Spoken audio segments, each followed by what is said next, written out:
Well, we are going to take a closer look at the platforms of the candidates running for mayor here in New York City. We've done this twice before now, so this will be the third, and it should be the final review. We wanted to be thorough and fair to the candidates and take a look at them all. And I guess once we finish that, we can discuss our thoughts, right, coming out of our final review. Of course, this is Nuance, and I am Mike Scala. I'm an attorney, and I'm joined by fellow hip hop artist Timid, also known as Jay Carter, the chair of BLM Tokyo. Are you ready to get down with this final review, Jay? Yes, part three. Let's check it out. And it's been actually pretty enlightening going over these. We were surprised from the beginning at the volume of some of the information that was on a few of the sites, and then lack of information on others. So it's been pretty interesting.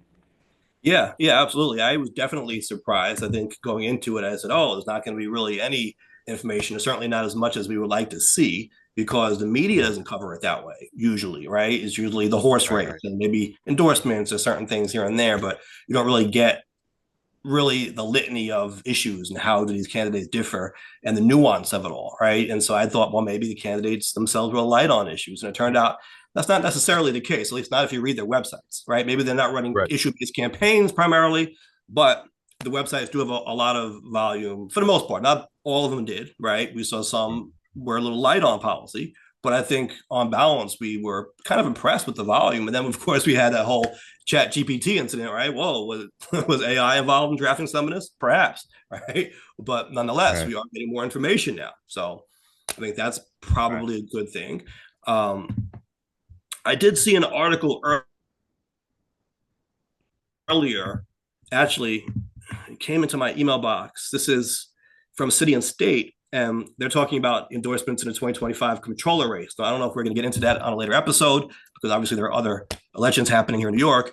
But the thing that I Mm. found interesting about it was the headline, or at least the link that popped up on First Read, which is the email newsletter you get from City and State, says in an election where there is not much daylight policy wise between the two leading candidates, the race to be New York City's next controller has become one focused on coalition building.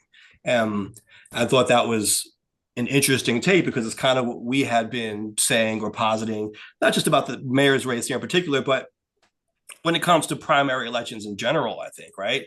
That if these candidates pretty much stand for the same thing and aren't defining themselves a whole lot in terms of policy, well, how are you choosing your candidate, right?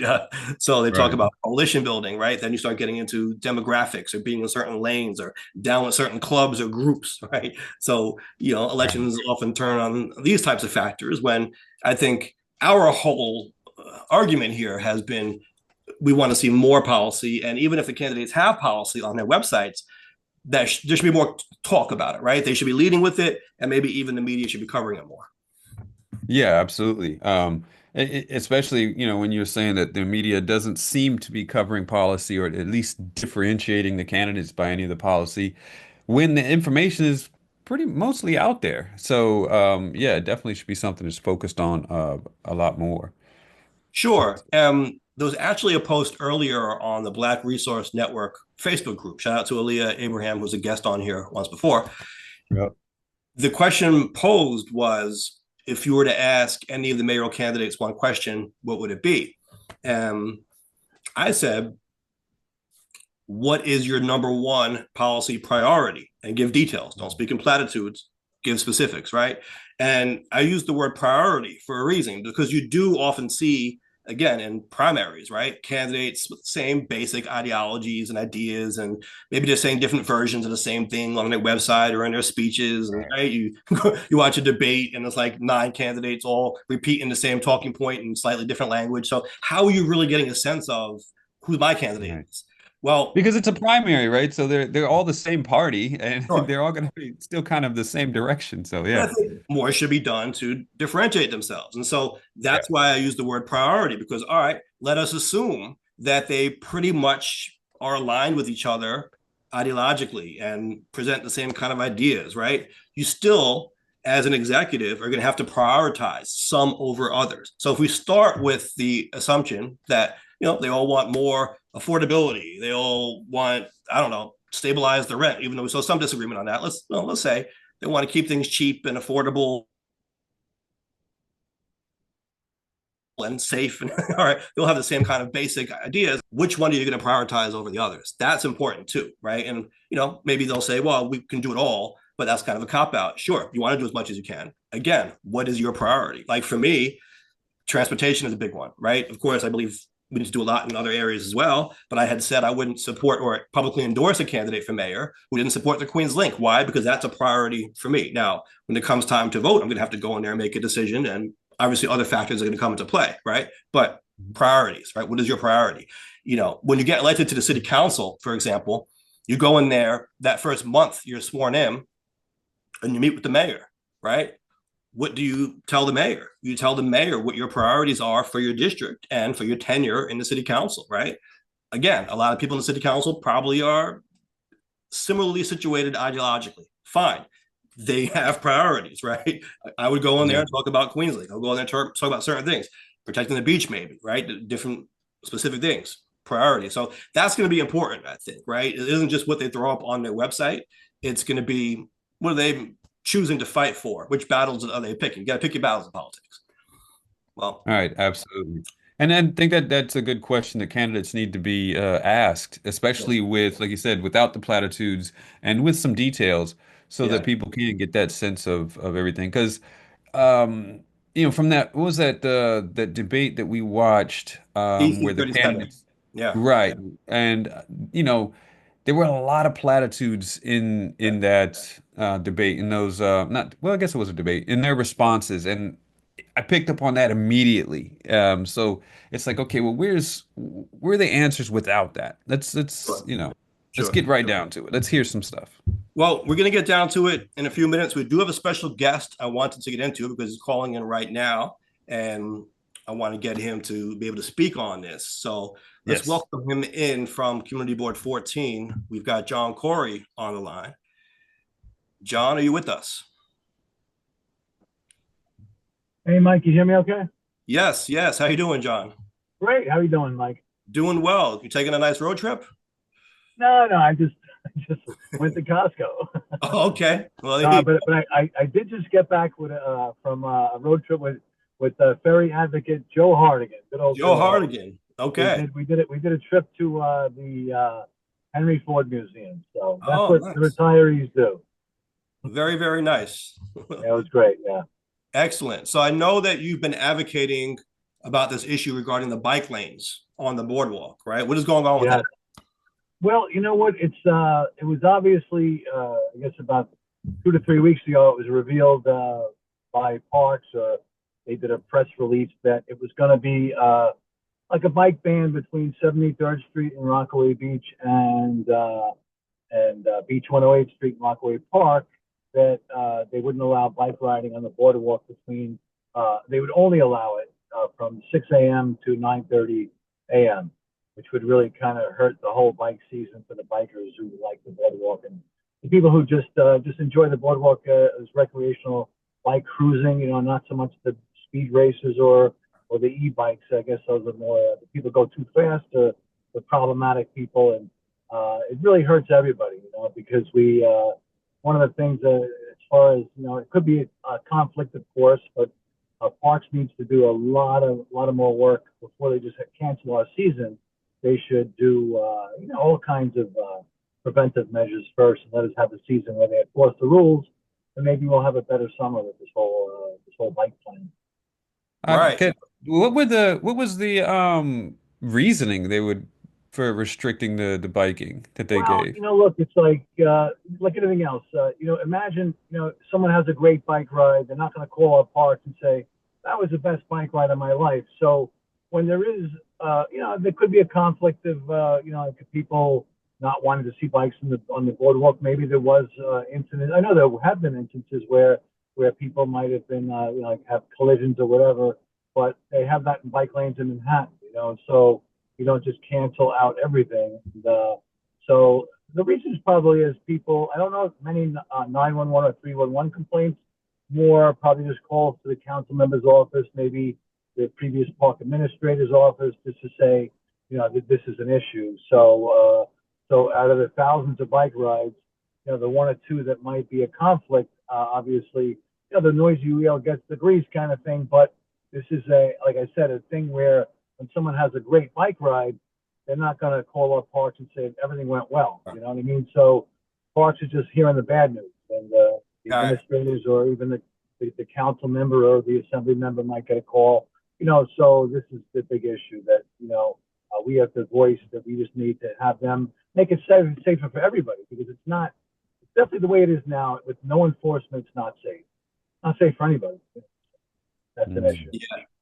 I call that the negative Yelp review effect, right? Like you see that with restaurants. If you have a great dining experience, you're not as likely to go and leave a positive review. But when something bad happens, you rush to the app, and you might have a similar effect there. Even like no news is good news, right? Right. Exactly.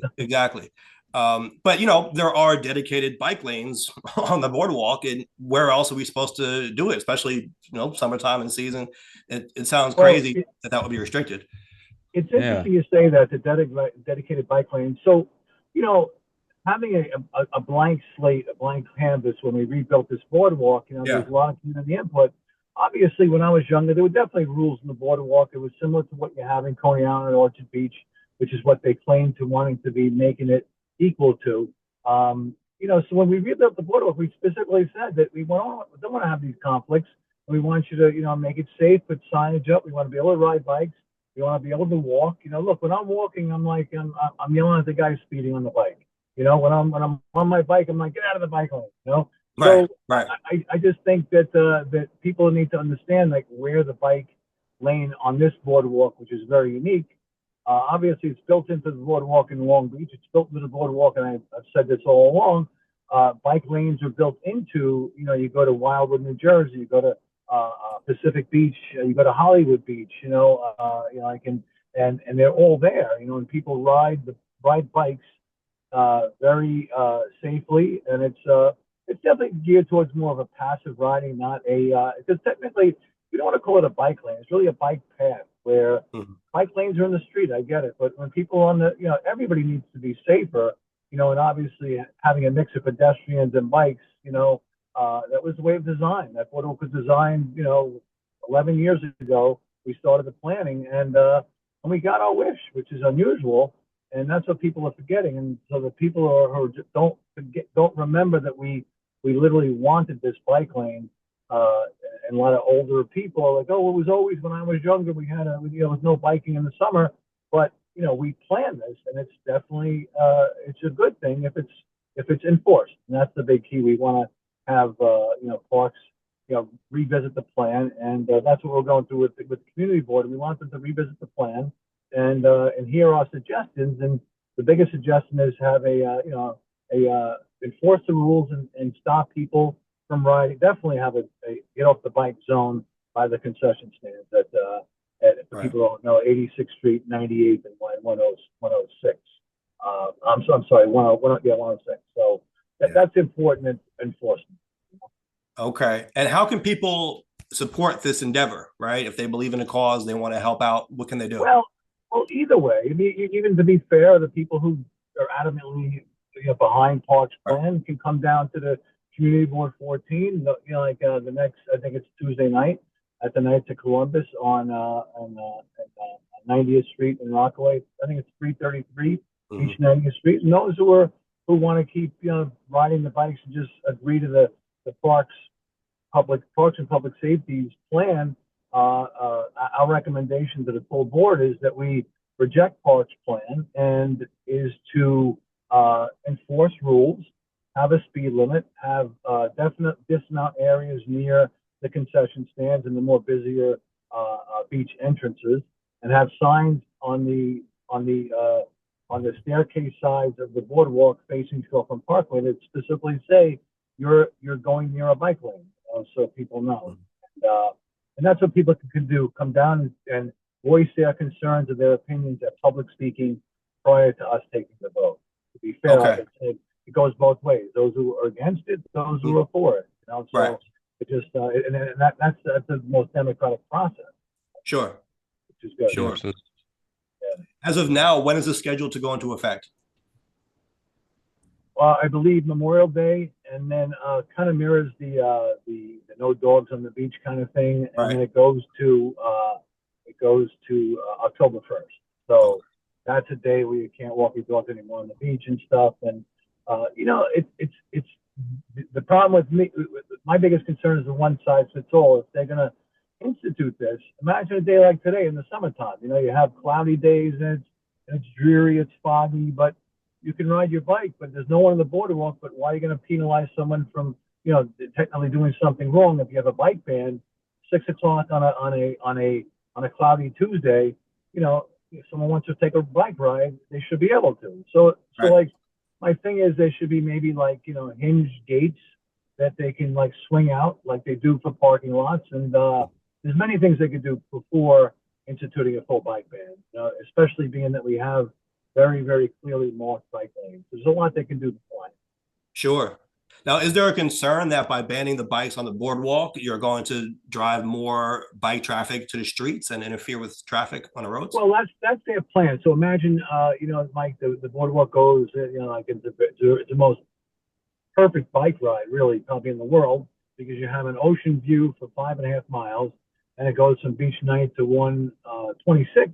Mhm. And what they want to do is, if you're riding on the boardwalk, because you used to be able to ride on the boardwalk in Far Rockaway, Edgemere, and Arbor, and then parts of Rockaway Park, and you'll be able to ride there, but then you have to get off your bike where it starts the transition to the Shorefront Parkway area.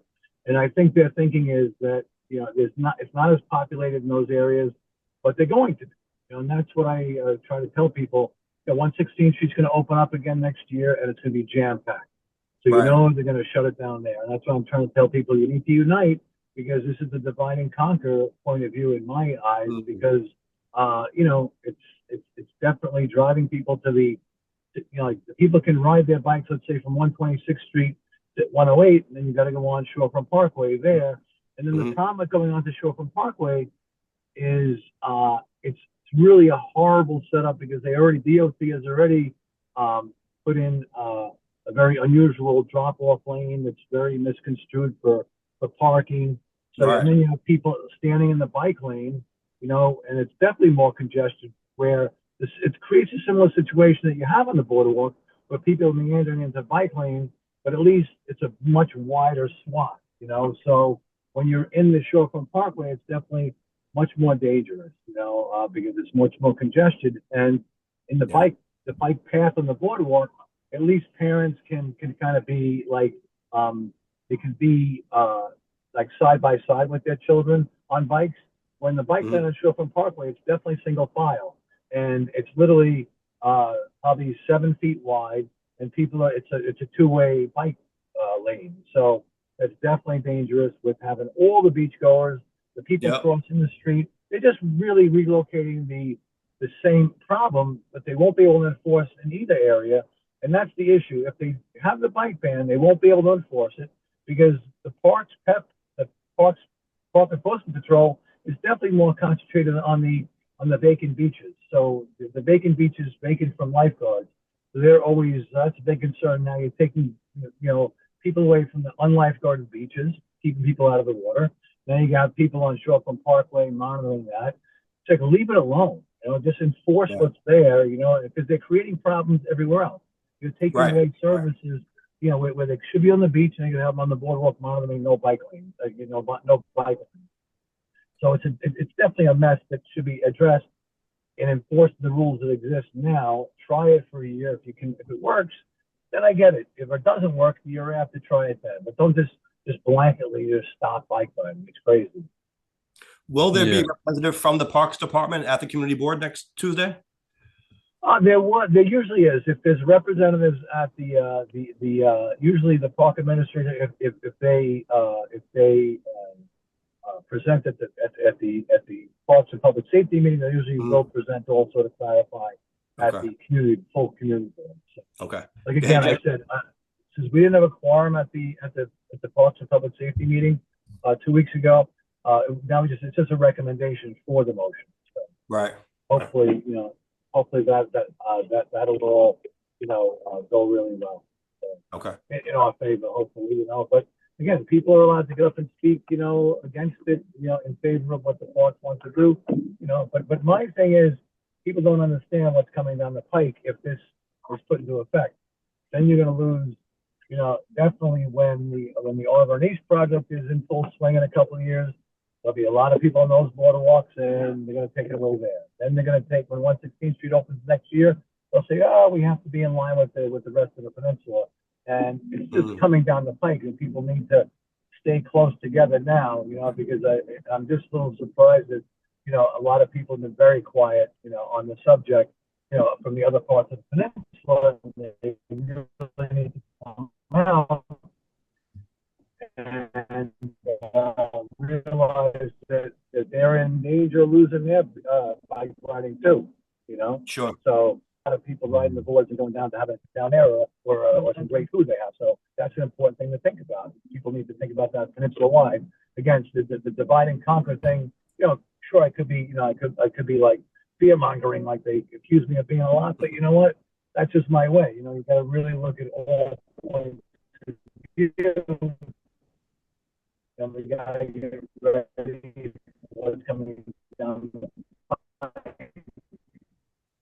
Right. Jay, do you have another question? I saw you start to say something. No, I was just going to comment that. So go ahead, ask that question again. I was just going to comment that the approach that John's talking about sounds like a more prudent approach. Like, especially the boardwalk was built with its intention that there is bike traffic on there as well as the traffic, give that a chance to work, get the enforcement in there to make sure that those lanes or those paths are, kind of regulated in a way so that you have less of a chance of accidents or incidents before you just do a complete ban. Right. Right. And John also made the point about divide and conquer.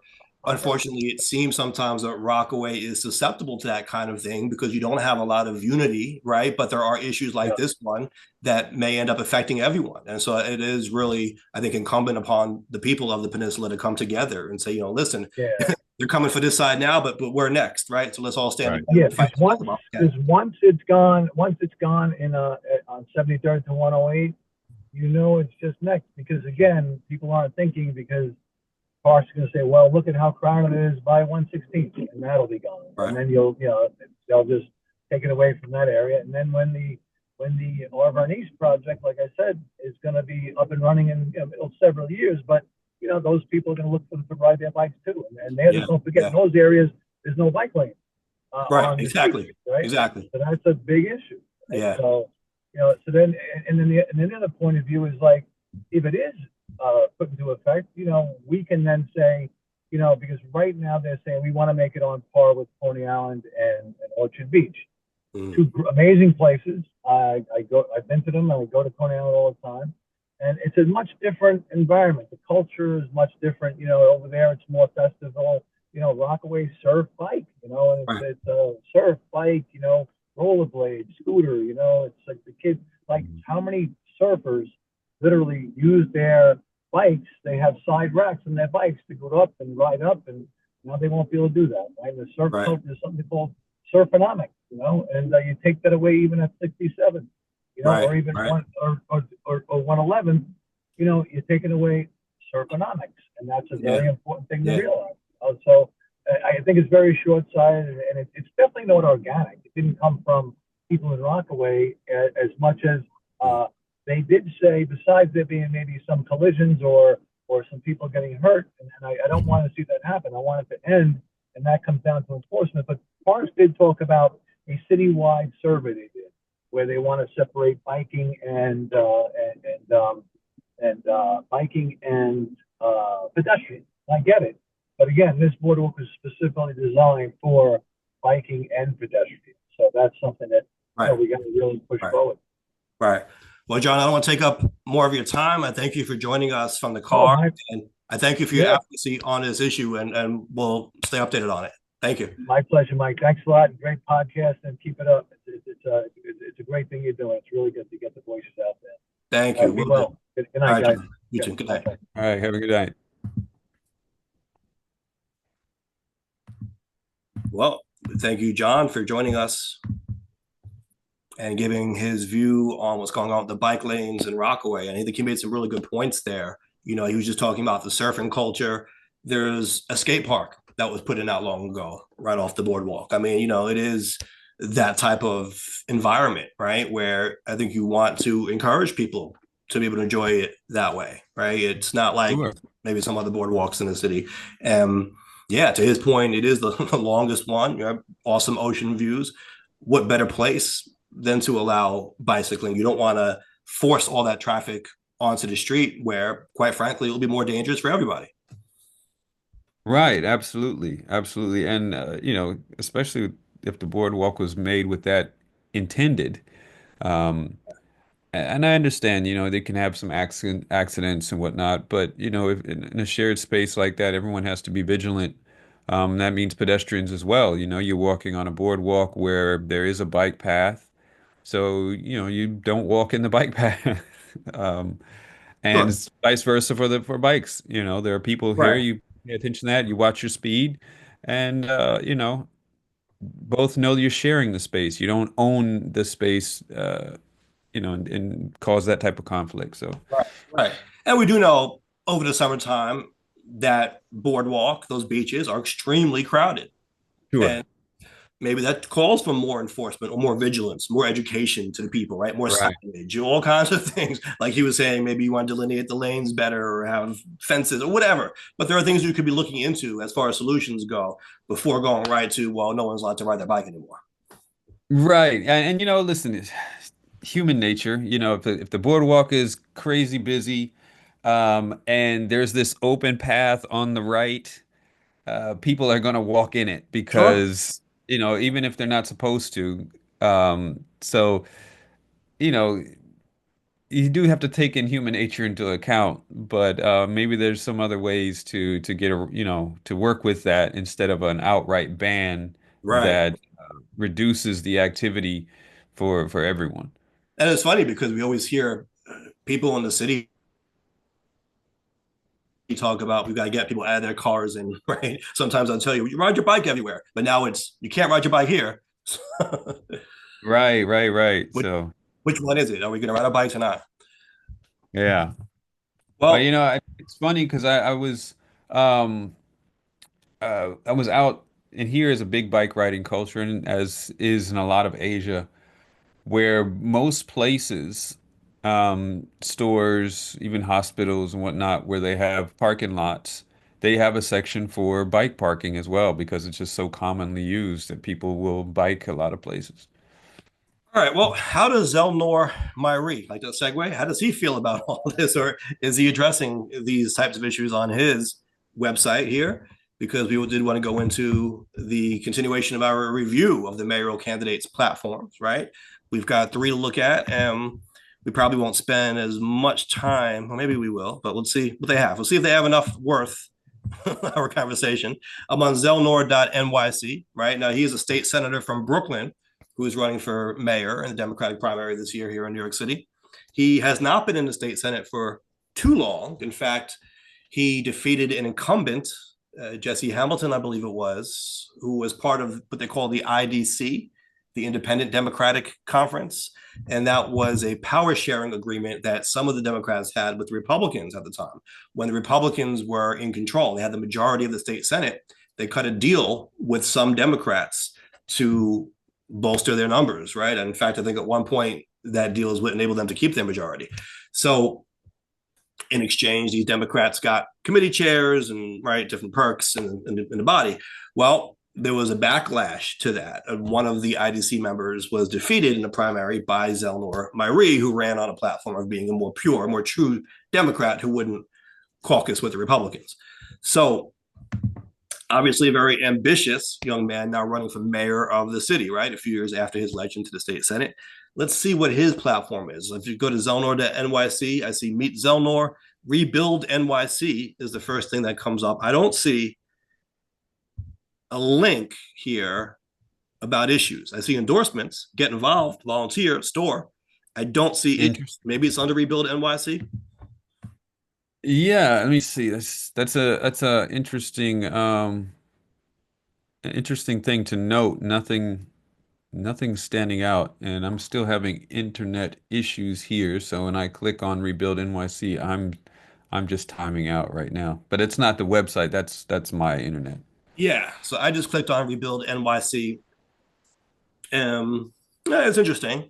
I think we noted last time that these websites now seem to be optimized for viewing on a mobile device because that's probably how most people are viewing them nowadays. And so you see kind of uh, thin columns of text, right? A lot of white space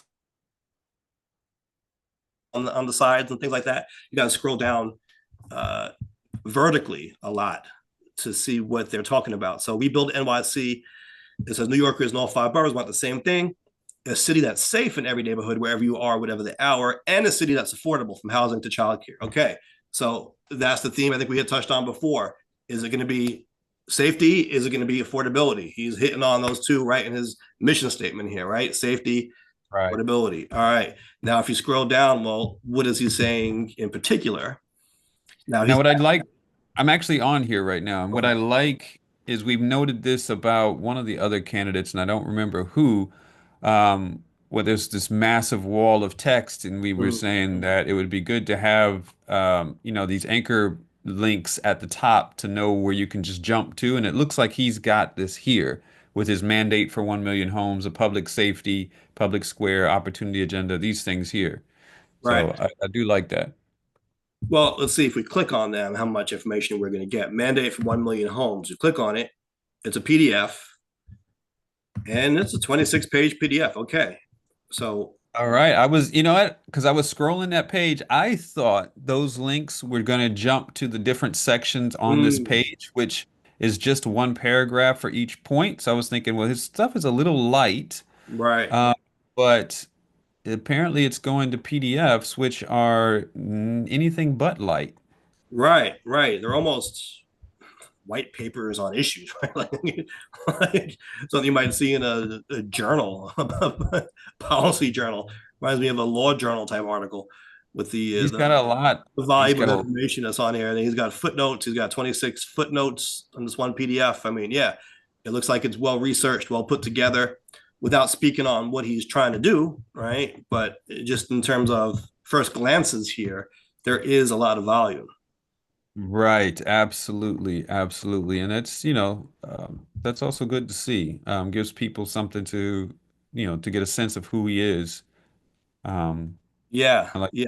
So he starts I off with like his design. revitalizing NYCHA. So he's focusing on public housing there. Then he says mega midtown, new neighborhoods. Let's take a look at that. New neighborhoods, 11.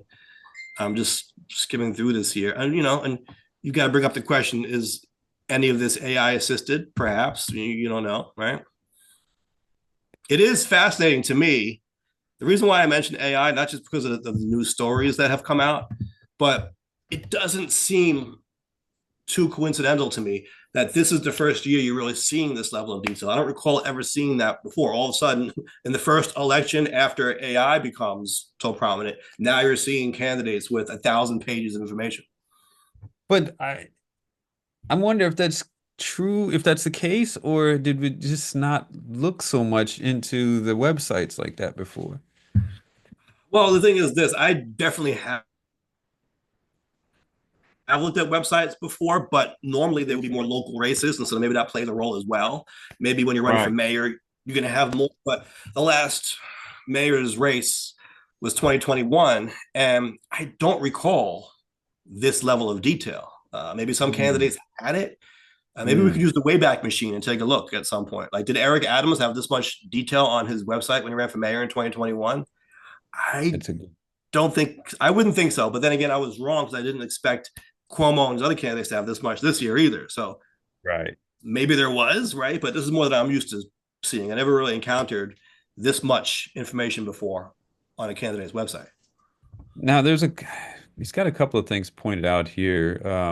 Rebuild NYC, well, I guess this is a plan he's talking about, will increase the allowable density and apply mandatory inclusionary housing in Midtown.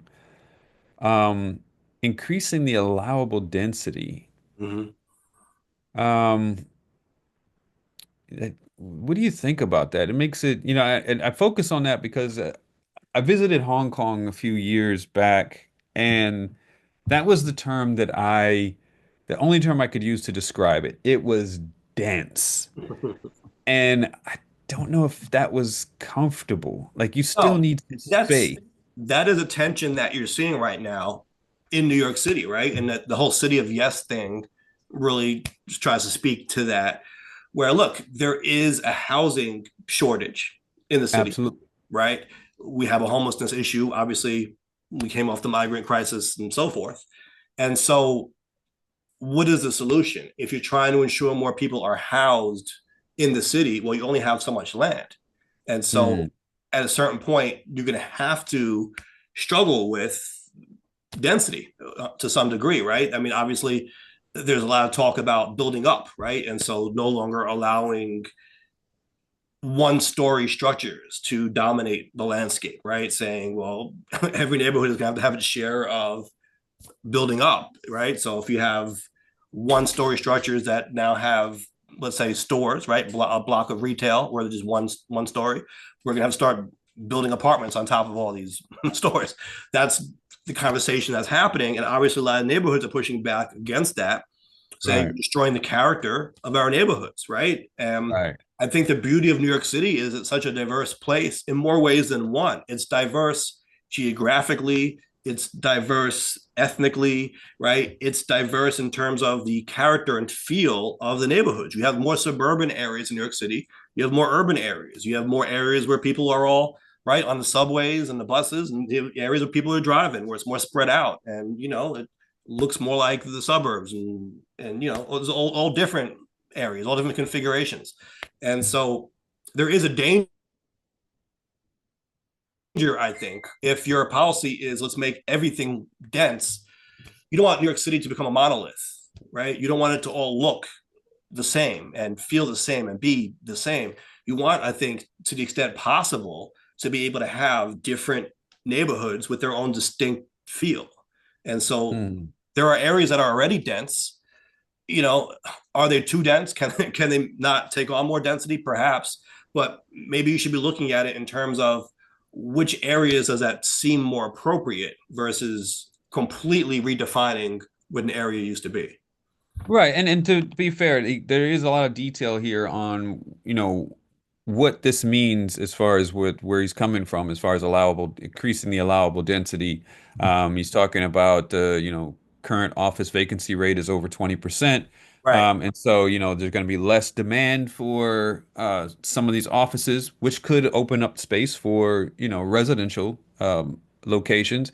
But it looks like in the plan that's, I guess there's a plan out there, it's Rebuild NYC, to make use of some of this space. There is no mandate for inclusionary housing in Midtown. Mhm. So I think this also attempts to address that as well. Yeah, it's funny. I was looking at the new neighborhoods section of this PDF here. He's talking about producing up to 85 new housing units through the creation 85,000. 85,000 housing units through the creation of new neighborhoods throughout the city. And it starts off with a story about how Battery Park City used to be 90 acres of undeveloped piers, and now it's home to 16,000 New Yorkers. He doesn't, he talks about Roosevelt Island as well. It was isolated and obsolete 50 years ago, now has thousands of housing units, etc. He's not talking, though, as far as I can see. Okay, he does mention Aqueduct Racetrack. That's right over here. But Hmm. he does leave it a little bit vague as far as what these new neighborhoods are all going to be. It says, in addition to existing proposals for new neighborhoods and those that the Myrie administration comes up with internally, the Myrie administration will launch an initiative to solicit ideas from the public for new neighborhoods that will contribute to the goal of 85,000 new homes. That sounds good on paper or on this PDF. How is that going to work in practice? If you're leaving that to the public, you know what ends up happening? Everyone in a given area is going to say, not here, how about there? They're all going to be pointing fingers at each other. Hmm. And then who's going to win? It's probably the areas that are most organized, maybe have the most powerful voices speaking for them. Right. You know what I mean? So I don't know if that's necessarily the way to do it. Because Well, who's going to say, listen, our neighborhood needs a lot more density. Why don't you build more housing on top of my house? Like, people don't generally say that.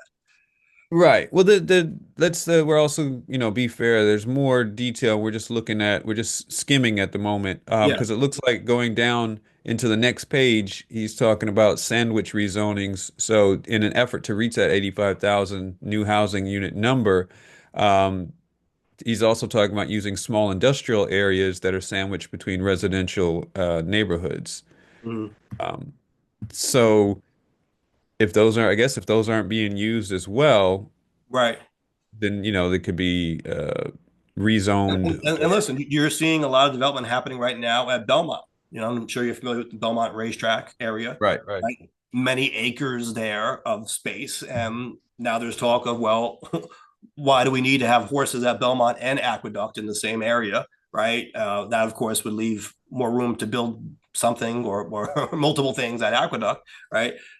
Maybe expanding resorts or building more there. But you are seeing that. You're seeing between Belmont and now Aqueduct a lot more development. I'm not opposed to that. It's just, I think, a matter of how it's done, and is it done in a way that doesn't burden existing neighborhoods, right? And like I said, it's Right, difficult because generally speaking, every neighborhood is going to say no to something like this. right.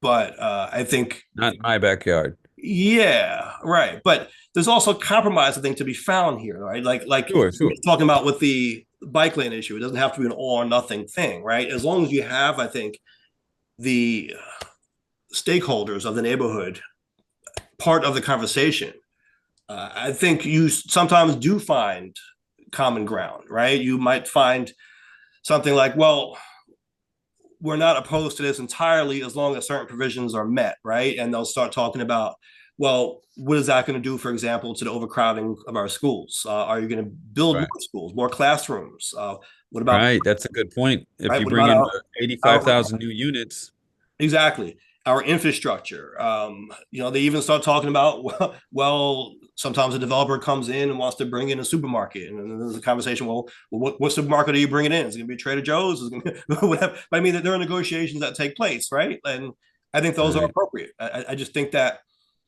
a big part of the problem has been that the city of New York has dictated to the neighborhoods what is to happen within those neighborhoods without seriously considering input from the neighborhoods. I think that goes both ways, right? I think if that dialogue can be opened and can be taken seriously, because we do have the Mm, community boards, we do have mechanisms in place that are supposed to facilitate this, but right. oftentimes they're not really respected the way they should be, right? If that respect is there and that dialogue, I think, is sincere, I think a lot can get done because we all recognize these are real issues, right? I think most people are Right. reasonable, even if they might not want certain things in their neighborhood. They understand something has to be done, and everyone's going to have to bear some of the burden here, right? But do it in a fair way and do it in a way that considers all voices, I would say. Right. You know, looking at some of these other points here, I clicked on the frontline agenda. And right away in this frontline agenda, it seems to me that this is a place where he's definitely going to distinguish himself from some of the other candidates that we've looked at so far, where his first paragraph here is taking a definitive stand against the current MAGA movement, MAGA Republicans, and the administration in Washington, um, saying that the truth is no amount of capitulation will satisfy the fascists in Washington. It's time for New Yorkers to stop hoping that if we play nice, then MAGA Republicans will leave us alone. Instead, we must tell Donald Trump, you want us to drop dead, but we're New Yorkers, you can't kill us. And he's taken a quote here, the president is not a king and New York City is not his subject. Like he's taking a definite stand here for New York. Yeah. Well, I mentioned that he is an attorney as well. So I like, if you look at page 3 of his frontline agenda, it says, we will fight like hell in the courts against these blatant violations of the 10th Amendment and the American constitutional order. And so Right. that's worth pointing out, right? That he is talking about legal and constitutional violations by the federal government against New York. And as mayor, Right. Being a lawyer, especially, right, he should know what's going on and how to fight this legally, right? He said, well, we'll fight Right. hell in the courts. Maybe he'll roll up his sleeves and take an active role in doing that, right? Not just Right. having lawyers on staff. Maybe he can be in those rooms also to help direct some of that legal strategy. I think that's Right. an asset that he brings to the table. Right, and it from at least from this, it sounds like he's not afraid to take on that fight. Whereas we're seeing a lot, or people are either not addressing it or they are trying to remain as cordial as possible, Mm. where he's drawing a line in the sand here and saying, you know what, this is, you want it, this I want the smoke, let's do it. So Right. The that's different from Cuomo's differentiate approach. him. I'm Yeah. sorry? I said different from Cuomo's approach because Cuomo seems to Right. be doing what you just described, being more diplomatic about it and saying we want Right. to have more of a positive relationship with the administration. Right. Yeah. So, yeah, so this one point here that just stood out to differentiate him from some of the other candidates. I haven't seen any of them be this definitive in the stuff that we're seeing on their sites. Well, we did see, I think Brad Lander has something to that effect, stand up against Musk and Trump. And I think he It's even true. had You're one of right. the major points when he was talking about, was it safety? I think we kind of giggled at that. That I think he might even put that under public safety. Right. But this is a full 9-page report. Right. And it seems like this is definitely standing up to what's happening with the federal government. And Trump's gutting federal civil rights protections. The city must ensure our rights are protected. So he goes in talking about strengthening protections Right. for New Yorkers' civil rights, commissions on rights funding, um, securing the finances about the executive's threats to withhold funds constitute a similar form of Mhm. coercion. So yeah, he's making it known that he's ready to take that battle. Now I'm looking at his public safety and public square PDF here. He's got a Right. map to solve every shooting in New York City. Well, that's ambitious. To So solve, he's got a what? it says a roadmap to solve every shooting in New York City. That is very ambitious. I'm curious what that entails. 60% of shootings in New York City go unsolved in any given year. He's talking about clearance rates here. Okay, but how are you going to solve every shooting in New York City? Yeah. He's got a plan here to reverse the years of decline in the number of NYPD detectives. 2,000 new detectives he's talking about. Now, these would go to try to solve these outstanding homicides, I guess. Right. And I guess he's saying by correlation that would solving them would reduce the shootings because people are being held accountable. Well, how about this? A Clear 100 task force. He will launch a City Hall Clear 100 task force that includes City Hall, district attorneys, and the NYPD to review clearance rates on a precinct by precinct basis. Consistent engagement from City Hall will help lift interagency barriers and ensure the NYPD meets the goals of Clear 100. I like the way he's thinking about this. Hmm. You know, I was just talking about how the city oftentimes dictates to the communities. We're going to do this to you as opposed to we want to work with you. Here he's talking about City Hall working with others, right? He said precinct by precinct basis. So let's go to all the different communities across the city and figure out what we can do to help their endeavors. That just Right. sounds more collaborative in its approach. You know what I mean? I like that from a philosophical point of view. Right. It says here, monitor effectiveness and adopt strategies based on observed outcomes and evolving community needs, right? A lot of this has to be done, as we mentioned. Maybe this is a bottom line forming. A community by community approach is often appropriate.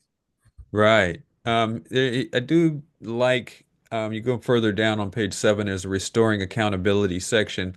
And he's got a point in there that I like seeing where he's saying dismiss police officers with repeated and or severe substantiated claims of misconduct. So earlier he was saying basically bring on some more to help solve the cases, but he's also saying let's hold the bad actors accountable Sure. and dismiss them. So I do like that approach because when you just say let's throw some more police at it without trying to look at some of the other failings in the system, then you could create an issue that's uh, more difficult for the police, not for the police, but for the citizens. So I like this idea of holding them more You accountable. you broke up for a second there. You said more something for the citizens. I didn't get what you said. It makes things more difficult for the citizens, especially ones that feel oppressed by some of the tactics of police and the bad actors, and not them not being held accountable. So having that as a focus to me is something I like to see. Right, right. He says NYPD has lost more than 1,500 detectives over the last 25 years. So to your point, Right. to hire a lot of new ones, but let go of the ones that seem to be bad. I do still want to see some form of due process, if you want to call it that. You don't just want to dismiss people who have accusations against them, but if they've been substantiated, right? Obviously, you don't have to have a criminal conviction for this to apply if you lose your job, Right. but at least some finding I would like to see of wrongdoing, not just someone complaining about you. Sure. Yeah, Sure, absolutely. So yeah, he's got, I mean, clearly over 100 pages of stuff here. yeah. He's got this opportunity agenda, which um, looks to address jobs, after school programs, schooling, 3K, pre-K, universal summer youth employment. Um, Let me ask you a so question, because I'm looking at this and you're right. There's a lot of stuff here, and I had the thought in my head a second ago. Oh, he could be the ideas candidate. We talked about Zoran being the idea. right. He could be, but here's my But question. he's not getting the eyes on his campaign as Oh, Zora, right? could it be, aside from the fact that he's not running in the DSA lane and so forth, he's not looked at as the most ideologically pure on the left? Okay, putting that aside, could it be that while he does have a large volume of ideas here, there's nothing that strikes you as too sexy or exciting, right? Something you would want to put in a news story, because these ideas, they for the most part look pretty solid on paper, right? And maybe they are good ideas, but do they generate a whole lot of interest, or are people gonna be like, ah, this is kind of boring? But I get what you're saying on that, but it also makes me, I think we've kind of touched on it before. Like, does it have to be sexy? Like Agree. these are issues that, the roll up your sleeves and get the job done Yeah, types of issues, and those generally aren't sexy I or agree. flashy types of things. It's, like bread and butter types of things, getting some things together. Sure. And that could be, again, like the fault of media that are only looking for those sexy or Right. Well, that's controversial. the thing, right? If you're going to write a story on a mayoral candidate pitching a big idea, are you going to use one of these, or are you going to use Zoran talking about government run grocery stores? I mean, I think that kind of jumps off the page. Right. Right. Because not only does it present an idea that's a little bit out of the box, but also it can capture that crowd that's looking at, oh, the socialism aspect of it. Why is government controlling the social? And so now you've got, sensationalism, you've got out of the box, you've You got know, some kind of right. flashy story. Yeah, yeah. And you know what that is? More clicks and more money for the media, right? So Right, right, right. they're going to be focusing on that. But, should the candidates be trying to pitch ideas, or at least maybe take one or two ideas on that are going to draw that kind of attention? They don't have to be that divisive, right? They don't have to be seen as a socialist Right, takeover, but maybe there are ways to garner more attention with your ideas. I mean, I think that's right. really what I'm trying to get out of here, right? Because he does have the ideas, but no one is really talking about, oh, Zelnor Myrie, he's got a ton of ideas, bro. I haven't heard that in the streets. You know what I mean? Right. What is The the streets disconnect there? not talking. Yeah, there's no buzz over it. What's the disconnect there? Should And he be and I out think there trying to present something that does come off a little more flashy? And I think, you know what, from what we're seeing here, like you said, there are ideas. There should be some more talk around it because there are ideas on the table. Um, and the fact that media may not pick up on it because they're not sexy ideas. These are, some straightforward, uh, let's get some things done types of ideas. The campaign and the candidate should be aware that that's how the media is going to play it, and they have to figure out their communication strategy to make it appealing Yep. to media to cover it more. I want to see him out on the street with the graph, the charts, props, Something, something, yeah, to get people's attention. Be attention drawing, because you don't want to be looked at as like that boring nerd, that wonky guy. Like, yeah, he's got ideas, but he's putting us all to sleep. This is an election, and there's a difference between winning a campaign and governing, right? And these ideas sound great, maybe for governing, but are they Right. going to get him elected mayor of New York City? To get elected mayor of New York City, you kind of got to be larger than life. You got to stand out. You know what I mean? Like you got to be flashy on a certain degree. There was an old saying, you campaign in poetry, you govern in prose. Where's the Mm. poetry from Zelnor, right? Because he doesn't want to be seen as that guy that puts us all to sleep with his good ideas.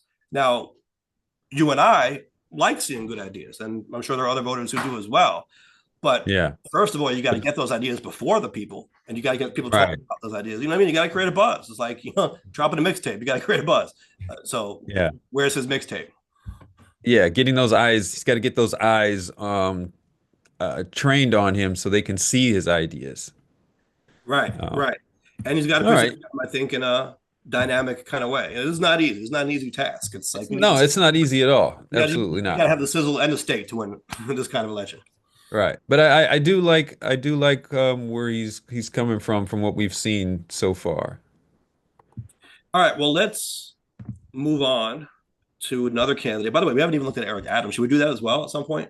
Because he is running Uh, independent. yeah, at some point we'll have to do that. Okay. So we can move on to Whitney Tilson here because this should be interesting. Whitney Tilson is a hedge fund manager running for mayor. And so he's trying to present himself more as like a Bloomberg kind of figure in this race.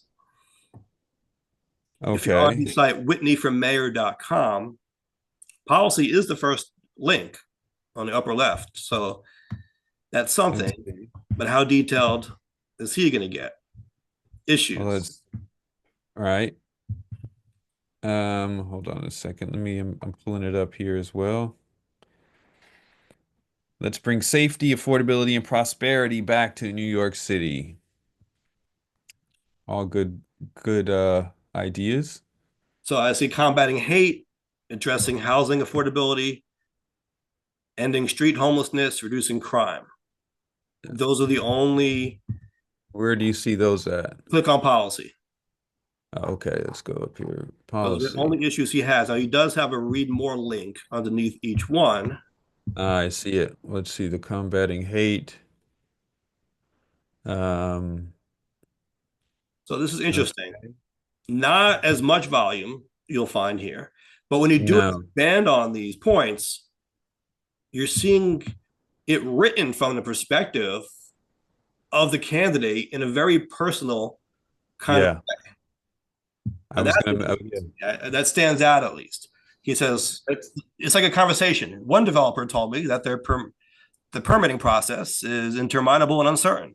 Another is stuck in a 2-year environmental review, which shouldn't take more than 2 months. Another said a section of the fence around the construction site blew down, and the city inspector, instead of telling him to fix it, which would have taken half an hour, issued a stop work order that idled the entire site for a day. So he's telling stories here. He's just talking about his own experience on the campaign trail, right? What he has seen. And so it's a different take from what we've seen from the other candidates. Absolutely. It's coming more personal, like he's speaking, like you're speaking to him and not a Right. presentation. Right. Yeah. Um, so compared to especially what we just looked at, light on policy data. Mhm. He is focused on a few key issues here. I like in his combating hate in New York City section, he's not just focusing on one. He's Mhm. not mentioning a lot of things. Anti-Asian hate increased, anti-Muslim hate increased. He Right. talks about anti-Semitism. Um, so it's a blanket hate, which I do like. We hate all Anti-gay. hate.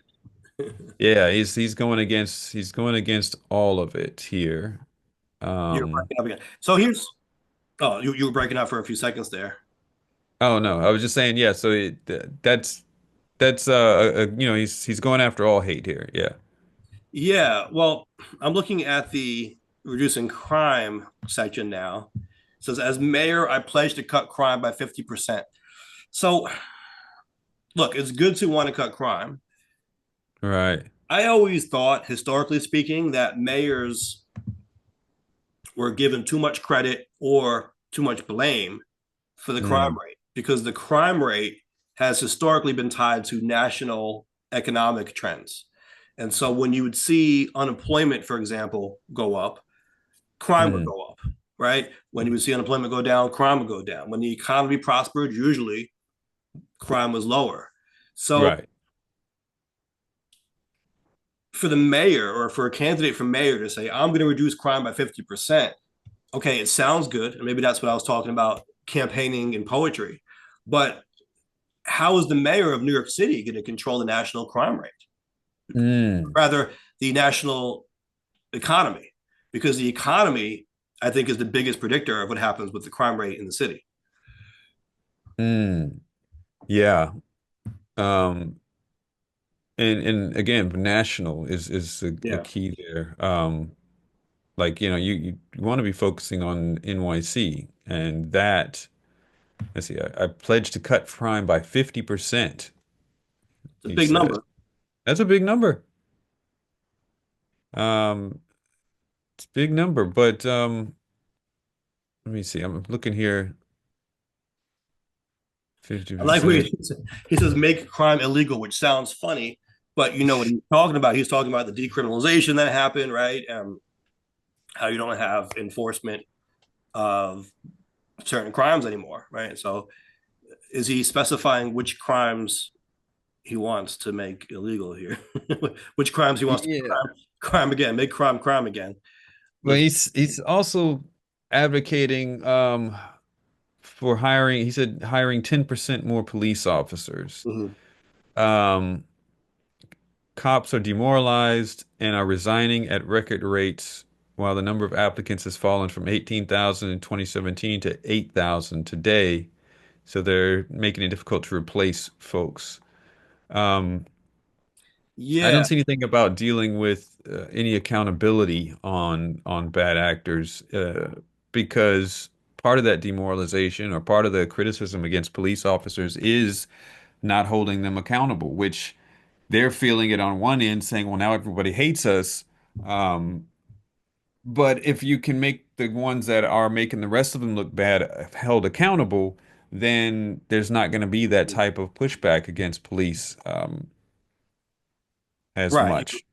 You're making the force more respectable, more, you're Right. holding it, Right. bringing it Or to a higher you're standard, which holds itself and makes itself be seen in high regard that way. right. You're trying to restore some of the trust the public has in the police officers that has been lost due to these bad actors and them not being held accountable.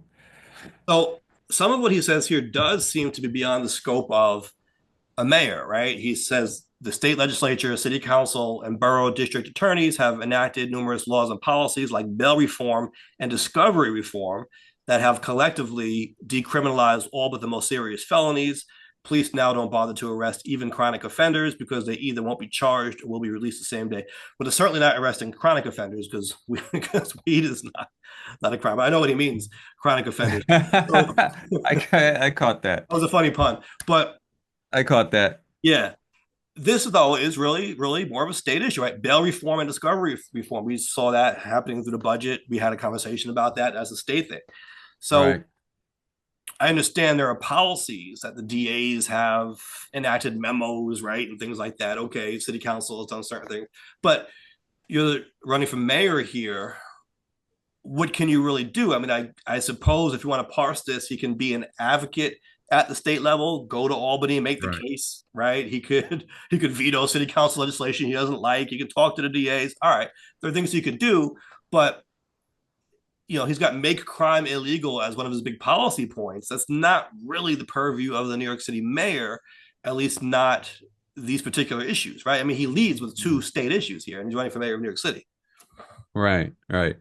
Um, a little further down, he also touches on something that we talked about not too long ago about Rikers Island. Mm-hmm. Um, and he calls Rikers Island an abomination, but he notes that closing it would endanger us all. And that was something that we had talked about before because people often are like, close Rikers. It's like, well, what are you going to do after you do that? And he's acknowledging this, saying that there's not enough capacity in the four borough-based facilities to deal with the influx after it's closed. So he's saying revitalize it, tear down the dangerous facilities, the dilapidated buildings, rebuild it, improve it with state-of-the-art new facilities. Um, So I think that's one that I haven't seen pointed out specifically by other candidates so far. And then he talks about he supports the original sanctuary city law that goes back to 89, and his administration would not cooperate with Trump's attempt to deport those people, 12 million people nationwide. Um, so yeah, there's a couple of Then points here. he does say, just to add to that, he says the original sanctuary city law, but he goes further and he says the legislation by the city council in 2014 and 2018 that Right, closed the ICE office on Rikers and prohibited cooperation between the city and federal government went too far, right? So he's trying to moderate his stance a little bit here too. right, absolutely. Uh, then he does take kind of a hard line pivot after that and says anyone in this country who's not a citizen is a guest. It's a privilege, not a right to be here. So anyone who joins gangs or commits serious crime should be deported immediately. Like he went from there and went straight to almost a Trump an administration byline me type of That thing. reminds me of Lord Jamar talking to Eminem. Oh yeah, you're a You're a guest in the guest. House of Hip Hop. Right. Or Fat Joe. Um, Now it's Fat Joe. But yeah, yeah, you're a guest. Okay. Okay. that was an Yes, interesting you are. pivot. It didn't. You are a guest, but yeah, the rhetoric, I guess, is changing a bit. Maybe he's trying to appeal to different demographics here. Right. It didn't. I didn't expect it to go that way from where it started, but okay. So So yeah, nuance in different positions. Not everything right, is, you know. right. So I'm thinking now with this kind of nuance in his platform and in his rhetoric, his messaging, who is his target demographic? Who's going to be a Whitney voter? Right. And look, I think nuance is good, right? And I think if you look at these policy points and you tend to agree with them, then maybe he's your candidate. But unfortunately, the way things are presented, maybe because we don't get that nuance in the coverage, is Right. rather occupy a certain lane to get those voters that are in that lane. You know what I mean? And if he's not taking on a clear lane here, well, then where are his voters going to come from? And it's a good point because like you mentioned, like of course we're all about nuance and this and that. But when the media may not report that nuance, they may take one of the points Mm-hmm. and run with it. So for example, the line that we just read, where, he says that you're a guest, anyone who's not a citizen is a guest. And if they ran with just that, they're going to miss where he's like, I support our sanctuary city law going in Right. 89. I won't cooperate with the deportation of 12 million people nationwide. Right? You know what I mean? So, like, if you're Yeah, pointing one of them, you could exactly. miss out on actually what his And real position might be. yes, exactly. And that creates an incentive, I think, for the candidates to not provide that kind of nuance because they're afraid of being Right. taken out of context, being presented as something that they're not, right? So, for example, Right. if the media were to run with that line, and by the way, I could see them doing that in many cases, Sure. taking Absolutely. that line in particular and saying, oh no, you can't vote for him in a Democratic primary in the city. He's a right wing lunatic and completely Right. ignoring the rest of his policy, Right. and that's a danger. And that creates kind of a perverse incentive, I would say, right? If you're a candidate, if you're a campaign, you're going to be afraid to get into that level of nuance because you can just take that one thing and make it look like that's what you're all about.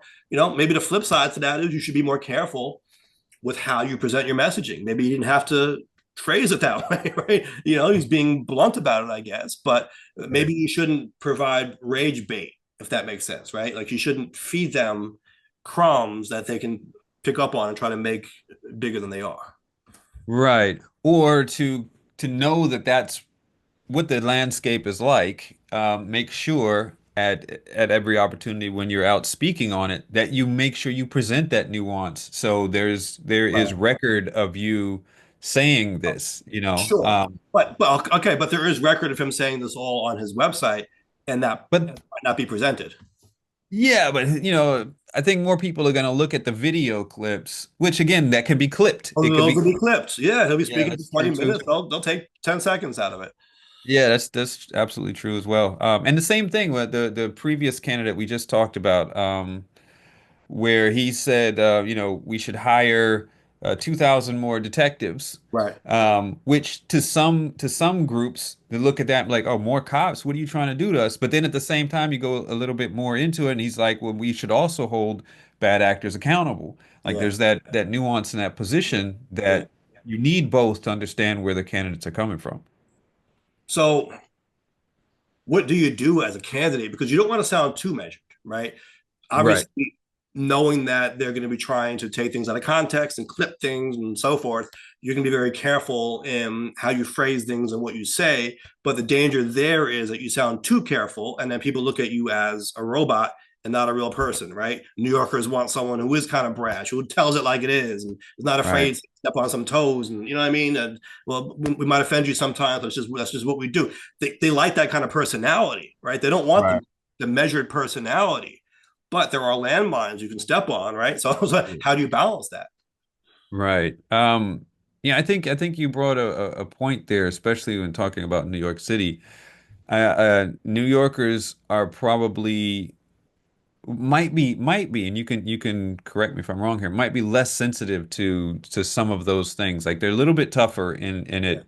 Like you said, they like a little bit of that brashness. Let your nuts hang a little bit. You know what I Right. mean? Right. And so some of what he's saying here would appeal to a wider, group of people. Sure. That harder line stance on Right. there, Right. especially if that harder line stance you're taking is seen as defending New York and New Yorkers. Ed Koch used to have a line. I forget exactly how it went, but he said something like, "If you agree with me on 8 out of 10 issues, you should vote for me. If you agree with me on 10 out of 10 issues, you should get your head checked." And it Hmm. was that kind of thing. Like, listen, we may not, Challenge me. yeah, we're not always going to agree, and that's fine. We shouldn't always agree. I'm going to say things you're not going to like, but you know what? I'm getting up. I'm here to fight for you, and that's what's Right. going to resonate, right? That I'm a no nonsense guy. I'm going to tell you how it is, even if you don't like it, but you know that I'm being sincere and I'm going to have your back. Right. And so, in that way, someone like that is not pandering. Right. And I think people, especially these days, some people are more, I wouldn't say sensitive or more aware of pandering and Mhm. have more of a distaste Yeah. for pandering. Because there's a lot of talk, not just in city races or state races, but nationally about people just saying whatever it is. It's a long-standing joke with comedians about, and talk that politicians just say whatever to Right. get a vote and just pander to whoever they're talking to. So taking some sort of a stance here and saying, hey, look, you might not like it, but this is the case, and this is what we need to do, from what I think I think can actually differentiate someone. Right. And if you're really a thinking voter or a thinking person, I Right. think it's credibility in seeing someone who's not afraid to disagree with you, or not Right. afraid to be an independent thinker, right? Go against the Right. grain on something, right? Because that Right. tells you that he's probably not lying. He's probably not insincere when he agrees with you on the other things, because he's not just saying what you Right. want to hear. He'll tell you something you don't want to hear sometimes. But what does that mean? When he does tell you what you want to hear, he probably really means that, because he's not just repeating what he thinks you want. Otherwise, he would be repeating all Right. things. You know. Right. Absolutely. Absolutely. So, and I think you're right that New Yorkers do appreciate that brashness and are less sensitive to things like that generally. I think the voters certainly, for the most part, are that way. I think the problem is with some of these groups that do tend to have an oversized influence in primary elections in New York City, because sometimes they're made up of people who are a little bit more sensitive, right? They sometimes Right. occupy that what we call that ideological purity lane, right, where it's like Right. you'll be canceled if you say the wrong word type thing. uh, Right. that's a problem. Most of the voters, I don't think, are in that lane. But Right. when you come, Especially New Yorkers. especially in New York, especially in New Yeah, York, New but when Yorkers you are try kind to of get are kind of loose with the mouth, so I sure, don't think. Yeah. But when you're trying to get these endorsements, that's the problem. You're trying to get these endorsements Right. of support in New York. You do run into Right. groups like this who do try to hold you to that standard, and that becomes a problem, right? And that also affects the way elected officials behave in office. Sure. Sometimes the way that they're governing doesn't seem to be aligned with their own district, even. Why is that? Right. Because they're getting support from groups, maybe from other parts of the city or the state or whatever, right? Who do demand that of them. And they think, well, my reelection really hinges on that. I mean, yeah, the voters maybe aren't exactly on board with this, but I can't even run a campaign, they might be thinking. I can't, where am I going to get the money for the campaign from, right? The Right. resources, if I lose out on these folks here. So that does become a problem, right? Sure. People with a lot of influence who might not even represent the constituents, do get a big voice in the conversation. That goes to money in politics also, and a lot of other Right. things. But We've talked about those extensive yeah, purity questionnaires from yes, exactly, yeah, exactly. from different groups to get their endorsements. Yeah. Yeah, and now someone like this guy, Whitney, might not be seeking to get these endorsements, which is why Sure. maybe he feels more comfortable writing this kind of stuff on his website, right? Just kind of saying what he feels, it seems. Right. And I don't see any endorsements, or at least a page that says endorsements as Right. yet. Right. So if you Media notice, coverage, I see press releases. Usually candidates, when they have endorsements, there's like a specific page that lists their endorsements or, you know, put something front and center. I'm not seeing any of that here. right. Not that it's a bad thing, but No, you but know, I there think that could speaks to the candidate that he is, and maybe that's your jam, right? Maybe you right, don't want someone who's tied to the political influences. But what right, is his influence? He comes from the business world, so that needs to be looked at, right? sure. Maybe he's we said he was a hedge fund manager, wealthy fellow, so he's you know we have to take a look at that. Who are his donors? What are his Right. interests there? If he's not beholden to, let's say, unions the way a Jessica Ramos might be, Ramos in the morning Right. might be, okay, who is he beholden to? Ramos. Or is he just going to be independently wealthy and say, listen, I'm putting on my own money. I'm not beholden to anybody. It's just me. You know what I mean? Which Right, some people find that appealing. Again, that was the Bloomberg appeal to some degree. right. Um, yeah, so there's some interesting stuff here for him. I not as much as some of the other candidates, but some of it seems to be to the point. Right. Right. Yeah. Okay. Well, we have covered now all of the major candidates in the Democratic primary. Right. The two major candidates we have not covered are Eric Adams, the incumbent mayor, who's running as an independent, and Right. Curtis Sliwa, who looks to be the Republican nominee. I don't think he has any major competition for that. So we can take a look at those. I do want to mention really quickly these two events. This is gala season in New York. The Met Gala just happened. Right, right. They Well, just the Democrats just tweeted out I guess Kamala's dress when Kamala was wearing dressed okay. to the Met Gala. Yeah. I'm assuming it wasn't a meat dress like Lady Gaga once wore to an award It show. was not a meat dress, and she actually looked really nice in it. Okay. Yeah. Well, I attended the Highland Park Community Development Corporation gala. All right, maybe not quite. Okay, did you who were you wearing? So I did receive some nice mementos from. Okay. So some backstory on this. Our friend William Ruiz, he was actually a guest on here a while back. He was our opponent in the 2017 Democratic primary, which we did win, right? But we have become friends with him. He currently runs the Highland Park Community Development Corporation in Brooklyn, which Okay. is now running a series of homeless shelters in Brooklyn. It started off, I believe, to provide services for seniors in the community, but over the years, it has become an organization that runs homeless shelters. And so he's in charge of a number of homeless shelters. This was their gala. He did say something which I repeated to him the following night, and he got a kick out of it because when he gave his speech, he said, there are three things in life that he's afraid of. Number one, the cops. Number 2, DHS, which is the Department of Homeless Services, right? And number 3 is the New York Post.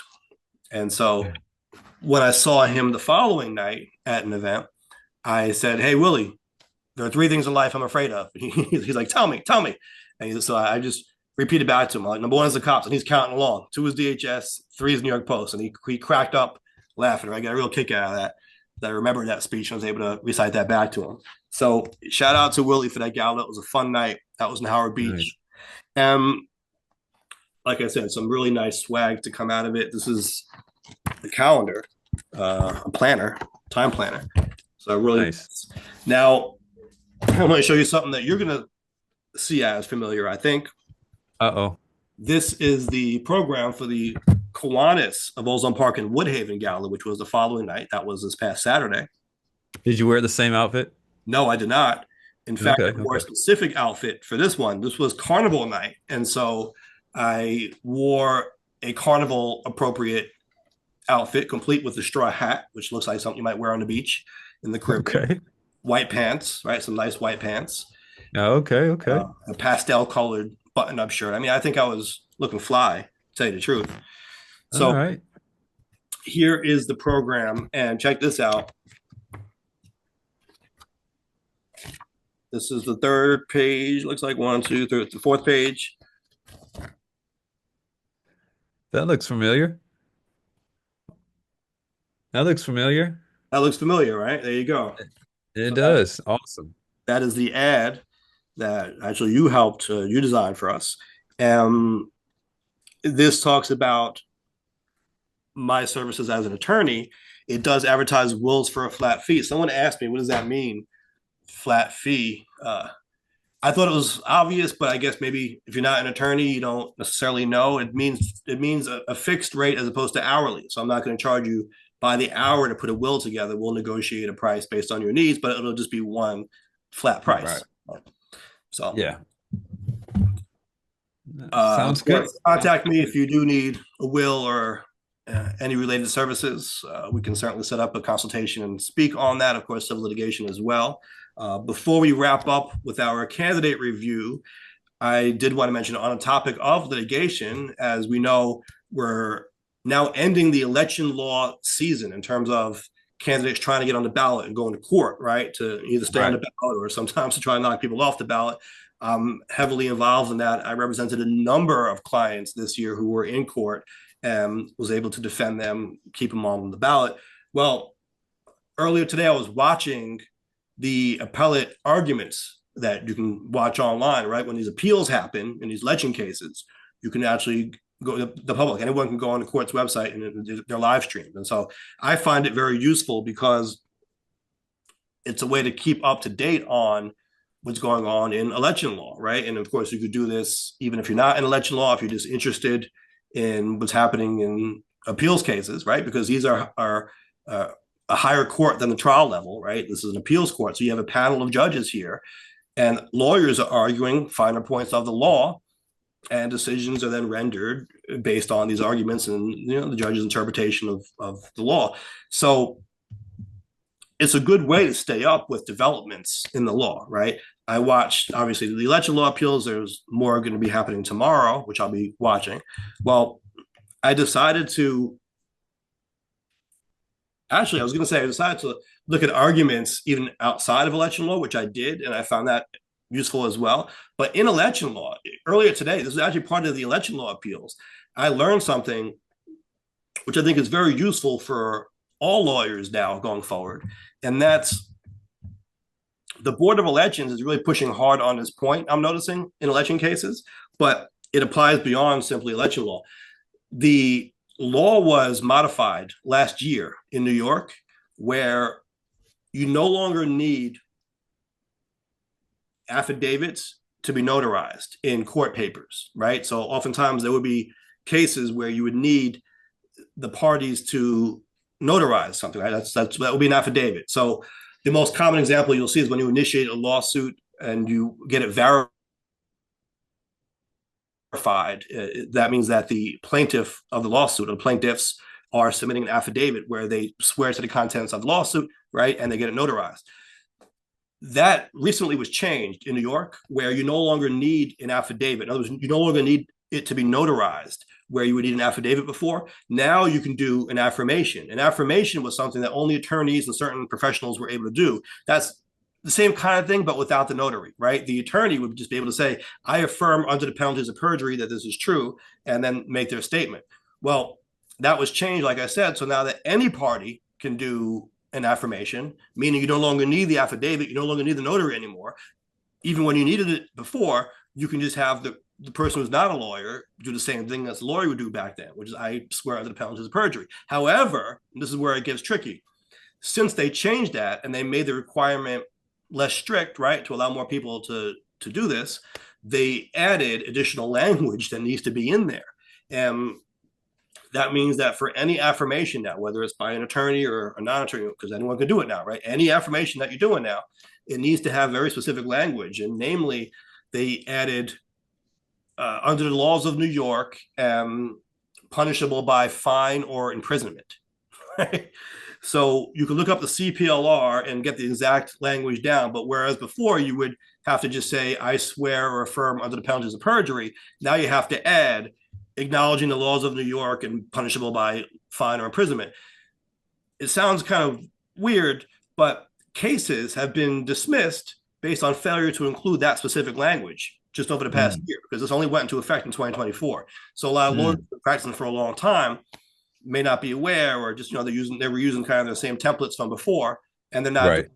So what's happening now is the Board of Elections in election cases has been pushing for judges to dismiss cases because attorneys are not including that precise language in their affirmations anymore, right? Because, like we said, attorneys are not the only parties now who can do an affirmation. Anyone can. However, it affects, because they added this new language, it affects even what attorneys have to do in their affirmation, right? Every affirmation has to have this, whether you're an attorney or not. So an attorney, and this is well beyond the scope of election law, because in cases, attorneys routinely provide affirmations to the court. They'll, for example, when they're doing a motion, they attach an affirmation laying out the facts and circumstances surrounding that motion, right? And they're asking the court to do a certain thing in the case, and they're saying, I swear under the penalties of perjury, this is what's happening here, and this is what the court should do. Well, the other lawyer now can try to get that motion denied based on the affirmation being defective because you didn't write the magic words of acknowledging the laws of New York and punishable by fine and imprisonment. So I think that's a caution tale to all lawyers, really, and all people involved in lawsuits out there. Make sure that language is in there for any affirmation, which is now the same thing as an affidavit, right? So anytime you have an affirmation / affidavit, it's not notarized, that language does need to be in there. Otherwise, you can get the case dismissed based on those magic words not appearing. Now, I was watching the appeals earlier today, and they're fighting back and forth about, when is it appropriate to have a case dismissed for not having this? And there is supposed to be due diligence. So if you're going to try to get a dismissal based on this, you're supposed to tell the other party in advance and give them perhaps a chance to correct the deficiency if there still is time. That's supposed to blindside them with that and just show. I'm sure they wouldn't want to tell them. It's like, listen, they're going to screw themselves up because they didn't include this. Right. Well, sometimes they're beyond the time they even can correct the deficiency. Like if they're beyond the statute of limitations or whatever, right? It may be too late to even file an amended paper or whatever. But nonetheless, they're supposed to give the other side a heads up that that's what they're going to argue. So there was an argument today about, well, was that argument waived when the other side didn't put it in their answer? When they showed up to court the first time, they didn't bring it up. They only brought it up later on. Maybe they didn't notice it right away themselves. So they only brought it up like halfway through the lawsuit. And then they're like, it's too late at that point. You should have told us early on, or, whatever. So there is some discussion and debate as to what kind of notice is required and, when is it waived and that kind of thing, right? But obviously, to be safe, you should do it anyway. You should just put it in there on all your papers, and then it will never become an issue, right? But it does become an issue. And the whole situation is resolved. Say it again. I said, and then the whole situation is resolved. You don't have to worry about when is it appropriate or not, because if it's just put in there by as standard, right, then there's no discussion anymore. And apparently, if that's the new rule, then it's what they're looking for anyway. So Yeah, and it seemed to me that it became a gotcha game that the Board of Elections was playing, right? Because mm. you might be having a dispute in court over signatures on a petition. Well, now it devolves into, we're not even gonna look at the signatures because you didn't put fines and Right, imprisonment on your paper, so your whole thing should be dismissed. And it's like, oh, because you didn't use the magic words. And then the other side comes back with, well, you didn't tell us in advance you were seeking the magic words. So it's like please and thank you, kind of. You know what I mean? Like right, it's yeah, kind of weird, but yeah, it is something that, especially because it's new, they're trying to use as a gotcha thing, right? Like, right, you thought you had us, but you forgot the words. As of last year, those words got to be in there, buddy. So hopefully, right, as we go on, lawyers will know that needs to be in there, and it will no longer become a problem. right. But But it was definitely a learning experience for me. there is one thing, one more thing, before we do end off here. Congratulations are in order for you joining the Queen's Defenders Board of Directors. Oh yes, yes, thank you. Unfortunately, my cape is at the dry cleaners, or I would have worn it. Maybe that would have been a good gala outfit, the cape. Yeah, the But to outfit in clear things up, the image that you posted there. Yeah. yeah. And that was, by the way, inspired by the Life's a Beach cover, which was not an official single for the album, but that has been on TikTok. That's a superhero themed cover, right? And so I kind of reused that character that was created for that artwork. But I do want to clarify, I am not joining the organization as an attorney. I'm not doing criminal law. I'm not a public defender, right? But I am now on the board of directors of the organization. And that means that I get to help control what goes on with the organization, right? There's a restructuring period happening now. And so we're going to hire a new executive director on a permanent basis and make some changes there. And that excites me, right? To be able to have some say and make sure that we're doing all we can to preserve due process. So that's really what it's about, making sure that Right. everyone Right. has the opportunity for counsel and everyone's rights are respected. And beyond that, the organization does do a lot of good work and has a capacity to do even more good work when it comes to prevention, right? We just reviewed candidates talking about crime and their plans, right? This organization has outreach centers in Far Rockaway and in Jamaica. They do a lot of work with the community. They have mentorship programs. They actually put in a recording studio in one of the facilities that they're bringing kids in, working with, getting them certified in Pro Tools, right? So really cool things that they're doing to help prevent crime and get people off the streets and show them another way. And so that's exciting to me as well, right? This is a way that we can reduce the crime rate and help people out, right? Give people a different path. Right. Absolutely. Absolutely. Well, again, congratulations on that. Thank you. Thank you. So we have 2 candidates remaining. Are we going to do them next time? We've got Eric Adams. Yeah, let's do them next time. We'll do those 2 next time. Okay. Eric Adams and the Republican candidate who basically, I guess, is running unopposed, but I think it's still necessary to take a look at. Yeah. So, all right. Well, as far as bottom lines are concerned, we'd like to end off the show with the bottom line. I think we kind of were teasing it out earlier. Right. And you mentioned it. You said this is kind of a bottom line. And that was like in the first 20 minutes of the show. Right. Well, it started with the John Cori call. And thank you again. Yes. Thank you for John Cori for doing. Yeah. And so he actually was talking about how different boardwalks have different characteristics, right? Coney Island versus Rockaway, for example. And I think that really underscores this idea. There's not often a one-size-fits-all solution